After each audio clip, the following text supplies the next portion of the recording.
नमस्कार दोस्तों, मैं इंद्रजीत। फ्रेंड, आप सबका बेहद स्वागत है हमारे चैनल में। यदि आप चैनल में पहली बार जुड़े हैं तो चैनल को सब्सक्राइब कर लीजिएगा। वीडियो अच्छा लगे यार तो लाइक शेयर करने में कोई कसर नहीं छोड़िएगा। फ्रेंड, आज हम सोशल साइंस के टेस्ट सीरीज करने वाले हैं। सारे क्वेश्चन हमने बेहद जबरदस्त लिए हैं। वीडियो में अंत तक बने रहिएगा। बहुत सारे क्वेश्चन आपको एंट्रेंस एग्जाम में सीधे देखने को मिलेगा। चलिए, पहला क्वेश्चन आपको स्क्रीन पर शो हो रहा होगा। क्वेश्चन है, भारत विश्व में किसका सबसे बड़ा उत्पादक और निर्यातक है? ऑप्शन है अभ्रक, मैग्नीज, बॉक्साइट और तांबा। तो इसका मैं आपको आंसर भी बताऊंगा, साथ ही साथ पूरा एक्सप्लेन करूंगा, एक एक ऑप्शन एक्सप्लेन करके दिखाऊंगा आपको। साथ ही साथ आपको क्या करना होगा, कॉपी निकालिए और जितने की पॉइंट्स हैं जो आपको महत्वपूर्ण बिंदु लगता है उसको आप नोट डाउन करके रखिए। यहीं से क्वेश्चन आएगा। ओके, चलिए, इसका करेक्ट आंसर हो जाएगा ऑप्शन नंबर ए, अभ्रक। भारत दुनिया के कुल भंडार का 80% भंडारण रखता है अभ्रक के मामले में, मैं आपको बता देता हूं। साथ ही ऑप्शन देखिएगा बी और सी, मैग्नीज और बॉक्साइट। तो यदि हम भारत के अंदर की बात करें तो भारत के अंदर एक राज्य है उड़ीसा। उड़ीसा जो है बॉक्साइट और मैग्नीज का सबसे बड़ा उत्पादक राज्य है, यह आप ध्यान रखिएगा। साथ ही ऑप्शन नंबर डी है तांबा। तो तांबा, मध्य प्रदेश भारत में तांबे का सबसे बड़ा उत्पादक राज्य है। यह लाइन आप नोट डाउन करके रखिएगा। इसी प्रकार यदि हम छत्तीसगढ़ की बात करें तो छत्तीसगढ़ टीन एस्क का देश में सबसे बड़ा उत्पादक राज्य है। साथ ही भारत में टीन की 6 खदानें हैं और सभी के सभी छत्तीसगढ़ के दंतेवाड़ा जिला में मौजूद है। वहीं यदि हम विश्व में बात करें तो टीन का सबसे बड़ा उत्पादक देश हो जाएगा चीन। यह भी आपको याद रखिएगा। चलिए, अगला क्वेश्चन आप देखिएगा, कूट वाला क्वेश्चन है और ऐसे क्वेश्चन ज्यादातर अभी एग्जाम में पूछे जा रहे हैं, इसलिए कूट वाले क्वेश्चन आपको करने बहुत जरूरी है। देखिए, क्वेश्चन है, निम्नलिखित में से कौन से कथन सत्य हैं? जिसके ऑप्शन है, पहले तो आप कथन देख लीजिएगा। पहला कथन है, ऑस्ट्रेलिया विश्व के शीर्ष लौह अयस्क उत्पादक है। दूसरा कथन है, विश्व में शीर्ष लौह अयस्क उत्पादकों की सूची में भारत चौथे स्थान पर है। तीसरा कथन है, भारत लौह अयस्क का आयात नहीं करता। अब कूट दिया गया है और कूट से आपको करेक्ट ऑप्शन लेना है कि क्या इसका करेक्ट आंसर होगा। तो इसका करेक्ट आंसर हो जाएगा ऑप्शन नंबर ए, केवल 1 और 2, क्योंकि ऑस्ट्रेलिया लगभग 880 मिलियन टन लौह अयस्क उत्पादन करता है। तो ये सबसे पहले नंबर में रहेगा, शीर्ष पर रहेगा। दूसरे में आएगा आपका चीन, जो कि लगभग 810 मिलियन टन उत्पादन करता है। ब्राजील 310 और भारत जो है वो चौथे नंबर में आएगा, 250 मिलियन टन लौह उत्पादन करता है। क्लियर? तो हमारे दोनों ऑप्शन, या बोल सकते कि दोनों कथन, आपका पहला कथन और दूसरा कथन, ऑस्ट्रेलिया विश्व में शीर्ष लौह अयस्क उत्पादक है और दूसरा है विश्व में शीर्ष लौह अयस्क उत्पादकों की सूची में भारत चौथे स्थान पर है। तो दोनों मैंने आपको क्लियर कर दिया है। साथ ही मैंने आपको क्रम बता दिया है। ऑस्ट्रेलिया शीर्ष पर है 880 मिलियन टन के साथ, चीन सेकंड नंबर में है 810 मिलियन टन, ब्राजील है 310 और भारत का है 250 मिलियन टन के साथ उत्पादन। क्लियर? चलिए, नेक्स्ट क्वेश्चन करते हैं। यह भी क्वेश्चन बहुत ही शानदार क्वेश्चन है। क्वेश्चन है, यूरोप से लेकर भारत तक की समुद्री मार्ग की खोज किसने की? जिसके ऑप्शन है Columbus, Martin Luther, Vasco da Gama और ऑप्शन नंबर डी है हेनरी। तो देखिएगा, इसका करेक्ट आंसर हो जाएगा आपका option number C, Vasco da Gama. सन 1498 में भारत की खोज की थी। वास्को डी गामा एक पुर्तगाली व्यक्ति थे। इन्होंने केरल के कालीकट नामक बंदरगाह पर ये सर्वप्रथम आए थे 1498 में। क्लियर। साथ ही ऑप्शन और है आपका, ऑप्शन नंबर ए आपका कोलंबस, उसके बारे में भी थोड़ा जान लीजिएगा। देखिए, अमेरिका की खोज कोलंबस ने किया। साथ ही ऑप्शन नंबर बी आप देखेगा मार्टिन लूथर, तो ये जर्मनी के व्यक्ति थे, है ना। साथ ही एक चीज और आपको बहुत ही इंपॉर्टेंट चीज बताना है मुझे, ये जो आपके कोलंबस हैं ये निकले तो थे भारत के खोज के लिए, लेकिन ये 1492 में अमेरिका की खोज किया। क्लियर। चलिए, आप सभी को मुझे बताते हुए बेहद खुशी हो रही है कि आप सबने हमसे बहुत डिमांड किया था कि सर एक व्हाट्सएप ग्रुप का निर्माण कीजिए, तो आप सभी के लिए हमने एक व्हाट्सएप ग्रुप बनाया है। हम चाहते हैं कि आप जल्द से जल्द उस पर जुड़ जाएं, और जुड़ गए हैं तो अच्छी बात है ना। नहीं जुड़े हैं तो आप जुड़ जाएं, और साथ ही अपने फ्रेंड्स को भी जोड़ें। जितने लोग जुड़ना चाहते हैं सभी बच्चों को उसमें जोड़ने का प्रयास कीजिएगा। चलिए क्वेश्चन में बढ़ते हैं आगे। अपन क्वेश्चन है, भारत में पहली रेलगाड़ी कब चली? जिसके ऑप्शन है 1840, 1853, 1820 और 1830। तो इसका करेक्ट आंसर हो जाएगा ऑप्शन नंबर बी, सन 1853। अब इसमें थोड़ा एक्सप्लेन कर रहा हूं, उसको आप लिख कर रखिएगा। देखिए, भारत में सबसे पहले जो रेल चली है वो मुंबई से थाने तक चली है। ईयर तो मैंने बता दिया 1853। साथ ही टोटल 34 किलोमीटर चला।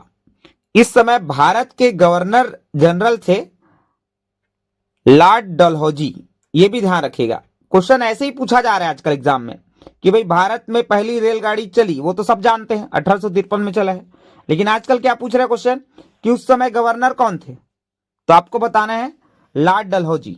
क्लियर। चलिए अगला क्वेश्चन देखिएगा। बहुत ही अच्छे अच्छे क्वेश्चन हमने इसमें लिए हैं आपके एग्जाम के दृष्टिकोण से।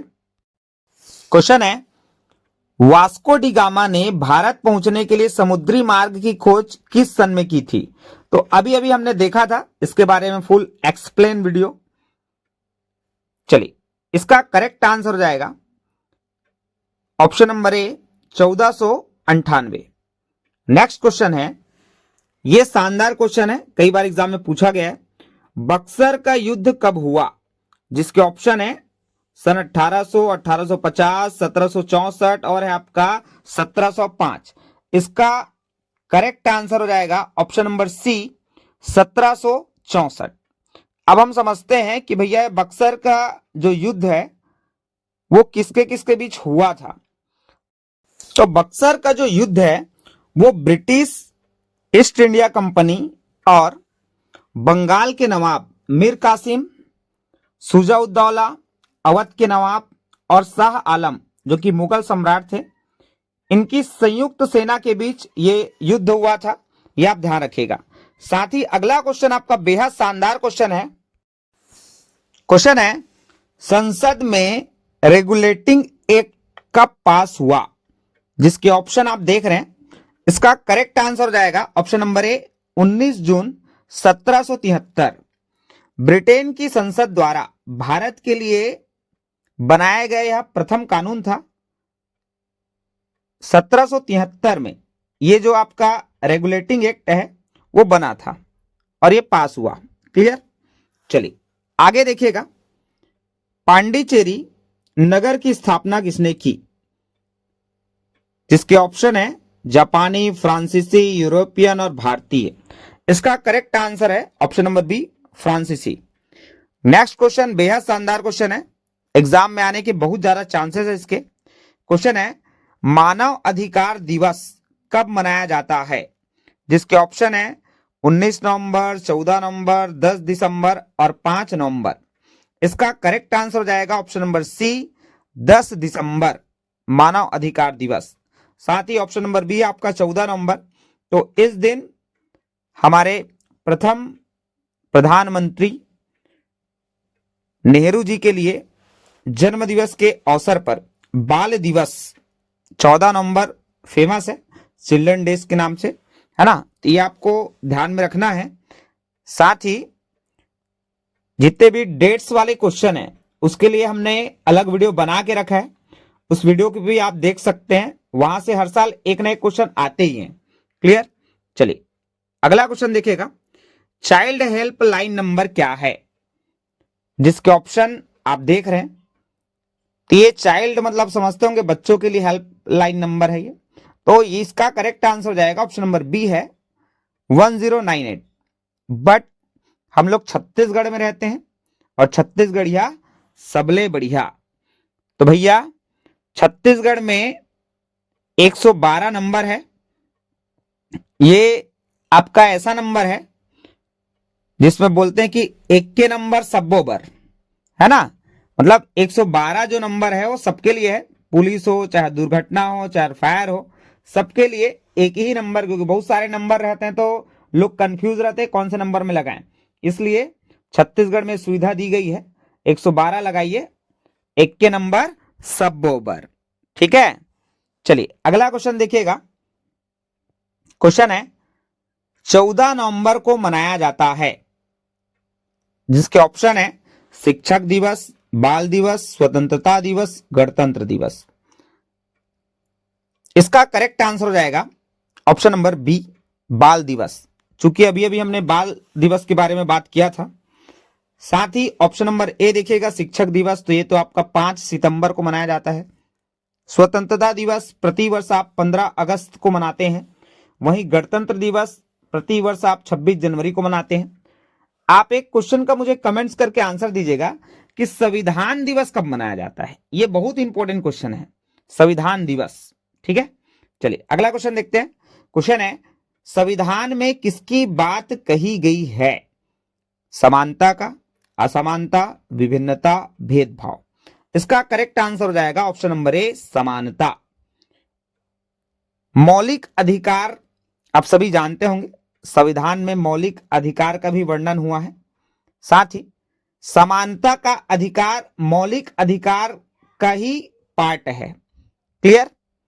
साथ ही आपको एक लाइन मुझे बताना है जो कि एग्जाम के दृष्टिकोण से बेहद इंपॉर्टेंट रहेगा।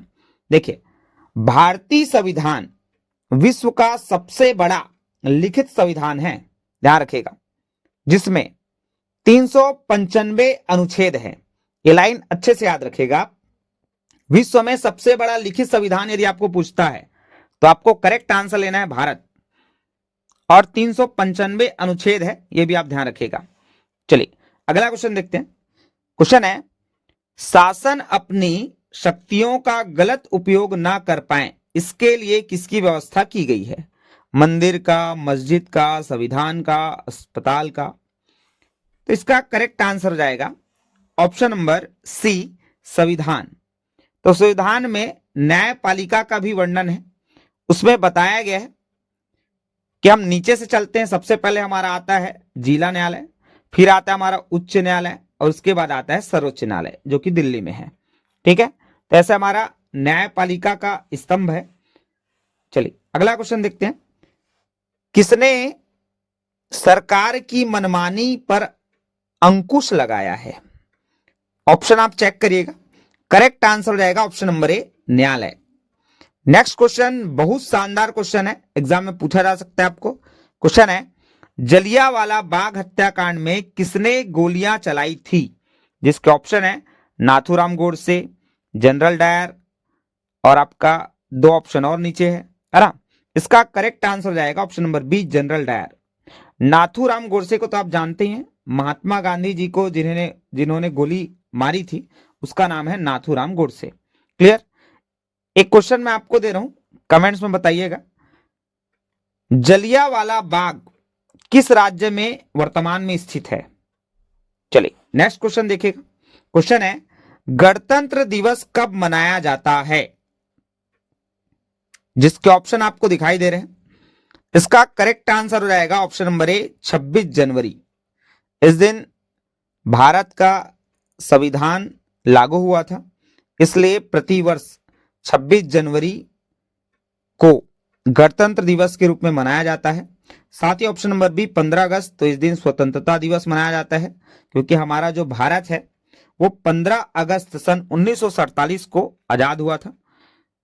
14 नवंबर तीसरी बार बता रहा हूं बाल दिवस, और 5 सितंबर तो आप जानते हैं शिक्षक दिवस। चलिए अगला क्वेश्चन देखिएगा, संविधान सभा में कितने सदस्य थे? ऑप्शन आप चेक करिएगा, 300, 310, 299 और है आपका 545। तो पहली बात तो आप समझिए कि संविधान सभा होता क्या है। तो संविधान निर्माण करने वाली सभा को संविधान सभा के नाम से जाना जाता है। साथ ही भारत पाकिस्तान विभाजन के बाद संविधान सभा में 299 अर्थात ऑप्शन नंबर सी हमारा करेक्ट आंसर जाएगा, 299 सदस्य ही बचे थे, इससे पहले ज्यादा थे। क्लियर। चलिए नेक्स्ट क्वेश्चन है, किस सन में पूर्ण स्वराज का संकल्प लिया गया? इसके ऑप्शन आप चेक करिएगा, इसका करेक्ट आंसर हो जाएगा ऑप्शन नंबर ए, सन 1929। नेक्स्ट क्वेश्चन है, व्यक्ति को अपने अधिकार व कर्तव्यों का बोध कौन कराता है? ऑप्शन ए समाज, ऑप्शन बी कानून, ऑप्शन सी परिवार, ऑप्शन नंबर डी है पालक। जिसका करेक्ट आंसर हो जाएगा ऑप्शन नंबर बी कानून। संविधान में हमारे पास 6 मौलिक अधिकार हैं, 11 मौलिक कर्तव्य हैं। इनके द्वारा हमारा जो कानून है वो चलता है। और हमारा प्रश्न बहुत ही शानदार था कि व्यक्ति को अपने अधिकार व कर्तव्यों का बोध कौन कराता है? तो ये आपका कानून कराएगा।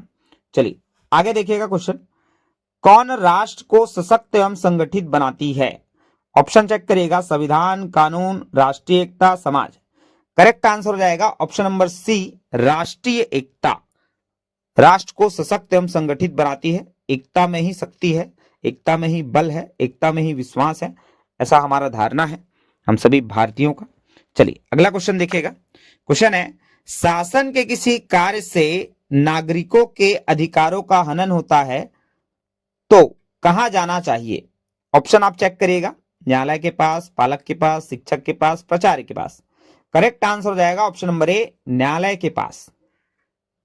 चलिए नेक्स्ट क्वेश्चन, भारतीय संविधान में कितने प्रकार के मूल अधिकार हैं? ऑप्शन आप चेक करिएगा, 5, 6, 7, 9। इसका करेक्ट आंसर हो जाएगा ऑप्शन नंबर बी, 6। अभी अभी मैंने आपको बताया था पिछले क्वेश्चन में कि संविधान में हमारे पास 6 मौलिक अधिकार हैं और 11 मौलिक कर्तव्य है। मौलिक कर्तव्य से भी क्वेश्चन हो सकता है, इसलिए आपको कम से कम याद रहना चाहिए कि कितना मौलिक अधिकार है और कितना मौलिक कर्तव्य है। कई बच्चे इसी में कंफ्यूज रहते हैं, मौलिक कर्तव्य में आप मौलिक अधिकार मान रहे हैं और मौलिक अधिकार को मौलिक कर्तव्य मान रहे हैं। इसलिए कम से कम डेटा आपका एकदम क्लियर होना चाहिए कितना है वो। चलिए नेक्स्ट देखिएगा, ये बहुत शानदार क्वेश्चन है। क्वेश्चन है, 14 वर्ष से कम उम्र के बच्चों से किसी कारखाने या खदान में कोई खतरनाक काम कराना किस अधिकार का उल्लंघन करना है? जिसके ऑप्शन है, शोषण के विरुद्ध अधिकार, शिक्षा का अधिकार, धार्मिक स्वतंत्रता का अधिकार, सामाजिक अधिकार।